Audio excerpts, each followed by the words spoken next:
ముందుగా మేషరాశి వారికి డిసెంబర్ నెల మేషరాశి వారికి ఈ నెల గ్రహ బలాలన్నీ కూడా ఎలా ఉన్నాయని చూసుకుంటే, కుజుడు లగ్నాధిపతిగా ఉన్నాడు, గురువు కొంచెం బలహీనమై ఉన్నాడు, శని మంచి స్థానం నెమ్మదిగా అలా బయలుదేరుతున్న, రాహు 7.5 ఉంది శని, రాహు 12వ స్థానంలో, శుక్రుడు 7వ ఇంట్లోను, బుధుడు 8వ ఇంట్లోను, సూర్యుడు 8 మరియు 9వ ఇంట్లోనూ ఉన్నారు. మొత్తం గ్రహబలం మధ్యస్థంగా ఉందని చెప్పచ్చు. చాలా గొప్పగా ఉంది అనడానికి లేదు, అసలే బాగాలేదని చెప్పడానికి లేదు, మధ్యస్థంగా ఉంది. మరి వ్యాపారస్తులకు ఎలా ఉన్నాయంటే చిన్న చిన్న డీల్స్ చిన్న ఖచ్చితంగా వస్తాయి. డిసెంబర్ 24 తర్వాత వేగం పెరుగుతుంది వ్యాపారంలో. ప్రభుత్వ కాంట్రాక్ట్ సైడ్ నుంచి ఏమైనా ఎంక్వైరీస్ కూడా వచ్చే అవకాశాలు ఉన్నాయి. నెల మొదటి 15 రోజులు కాస్త క్యాష్ ఫ్లో తక్కువగా ఉంటుంది. కొత్త పెట్టుబడి చేస్తే కొంచెం నష్టాలు కూడా వచ్చే అవకాశాలు ఉన్నాయి కాబట్టి పార్ట్నర్షిప్లో కూడా మాటలు ఉంటుంది. 15 డిసెంబర్ వరకు జాగ్రత్త పడండి. ఆర్థికంగా ఎలా ఉంది అని అంటే, డిసెంబర్ 20 తర్వాత మీ బాకీలన్నీ తిరిగి వచ్చే అవకాశాలు ఉంటాయి. అద్దె ఇంటి ఆదాయం కానీ, లేదా కమర్షియల్ ప్రాపర్టీస్ అలాంటిది ఏమైనా ఉంటే దాని నుంచి వచ్చేవి కానీ, లేదా మీరు ఇచ్చేది కానీ అవన్నీ ఉంటుంది. మెడికల్ ట్రావెల్ ఖర్చులు పెరిగే అవకాశాలు ఉన్నాయి. ఫస్ట్ హాఫ్లో డబ్బు అంత నిలవజే అవకాశాలు కనబడట్లేదు, బాగా ఖర్చులు వచ్చే అవకాశాలు ఉన్నాయి. డిసెంబర్ 15 లోపు పెట్టుబడులన్నీ కూడా అవాయిడ్ చేయండి. ఈ రియల్ ఎస్టేట్ వరకు వచ్చేటప్పటికి కొనుగోలు చేసే వారికి మంచి రేట్లు దొరుకుతాయి. పోస్ట్ ఆఫ్ డిసెంబర్ 15 తర్వాత అమ్మకాలు స్లో అయ్యే అవకాశం, డాక్యుమెంటేషన్ అంతా మంచి వెరిఫై చేసుకోండి. ఉద్యోగస్తులకి వచ్చేటప్పటికి ప్రభుత్వ ఉద్యోగాలని చెప్తున్నాను, ట్రాన్స్ఫర్స్ కొత్త బాధ్యతల వల్ల ఒత్తిడి పెరిగే అవకాశాలు ఉన్నాయి. డిపార్ట్మెంటల్ ఇష్యూస్ రావచ్చు ఫస్ట్ హాఫ్లో. సెకండ్ హాఫ్లో శని 11వ స్థానంలో, పనుల్లో స్థిరత్వం ఏర్పడుతుంది. పైవారి నుండి మార్గదర్శనం దొరికే అవకాశాలు ఉన్నాయి. ఇంకా ప్రైవేట్ ఉద్యోగస్తులకి ఎలా ఉంది అంటే, వర్క్లోడ్ ఎక్కువ ఉంటుంది, అప్రిషియేషన్ తక్కువ ఉంటుంది. ఇది కామన్ కదా. సేఫ్ కానీ గ్రోత్ ఉండదు. పనిలో కంటిన్యూస్ ఉంటుంది. టీంలో కొంచెం మీ టీం లీడర్స్లో కూడా కొంచెం స్ట్రెస్ ఉంటుంది, జాగ్రత్త. ఇంకా స్వయం ఉపాధి చేస్తున్నటువంటి మీకు రోజువారీ ఆదాయం స్థిరంగా ఉంటుంది.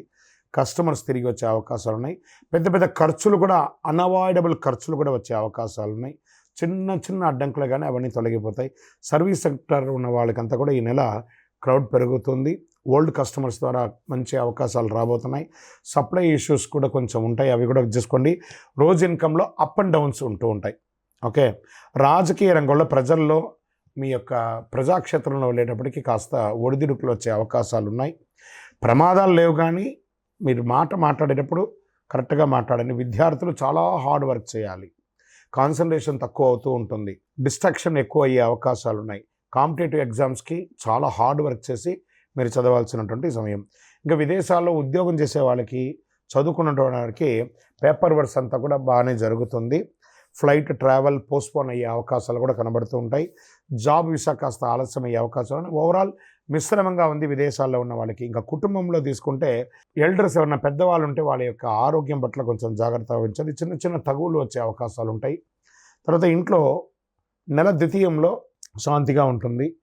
ఇంకా ప్రేమికుల విషయంలో మాత్రం కాస్త జాగ్రత్త, మాట పట్టింపులు ఎక్కువ ఉంటుంది. ఒకళ్ళ పట్ల ఒకళ్ళ అవిశ్వాసం అయ్యే అవకాశాలు ఉన్నాయి. ఒకవేళ బాగా విశ్వాసం ఉన్నా కూడా పెద్దవాళ్ళతో చెప్పి వివాహం చేసుకోండి, తొందరపడి నిర్ణయాలు తీసుకోకండి.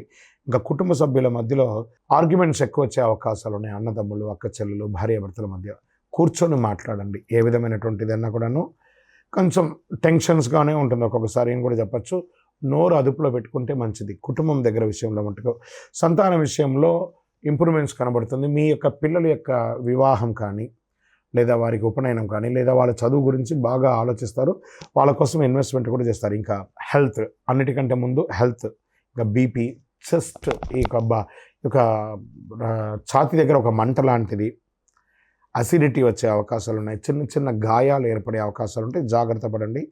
డిసెంబర్ 24 తర్వాత ఆరోగ్యం కుదుటపడుతుందని కూడా చెప్పచ్చు.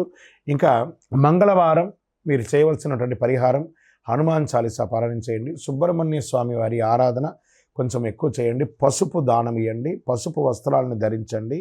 ఓం అంగారకాయ నమః అని 108 సార్లు డైలీ పారాయణం చేయండి. చాలా మంచిది. ఏదైనా అమావాస్య తిథి రోజు కానీ, పౌర్ణమి తిథి రోజు కానీ పేదవాళ్ళకి ఏమైనా ఆహారము అవన్నీ కూడా ఇవ్వండి. మొత్తానికి ఓవరాల్ కొంచెం మిశ్రమంగా ఉంటుందని కూడా చెప్పచ్చు. లక్కీ నెంబర్ 7 అని కూడా మీకు చెప్పచ్చు. బ్లూ కలర్ మీకు చాలా కలిసి వస్తుంది. చంద్రాష్టమం 17/12/2025 10:26 నుండి 19/12/2025 10:51 వరకు చంద్రాష్టమం ఉంటుంది. ఇంకను మీ యొక్క వ్యక్తిగత జాతకం తెలుసుకోవడానికి మీ యొక్క పేరు, మీ యొక్క డేట్ ఆఫ్ బర్త్, మీ యొక్క టైమ్ ఆఫ్ బర్త్, మీ యొక్క ప్లేస్ ఆఫ్ బర్త్ మా నంబర్ 9000777149కి వాట్సప్ చేయండి. కాల్ కాదు, కాల్ చేస్తే రెస్పాండ్ అవ్వరండి. వాట్సప్ చేయండి, మీకు తప్పకుండా రిప్లై ఇస్తాను. మీ యొక్క ఇంకానూ ఆరోగ్యంగా ఉండడానికి, ఐశ్వర్యం పొందడానికి మీ ఇష్టదైవం కులదైవంలో మీ వయసు ఎంత ఉందో అన్ని దీపాలు వెలిగించండి. విజయోస్తు.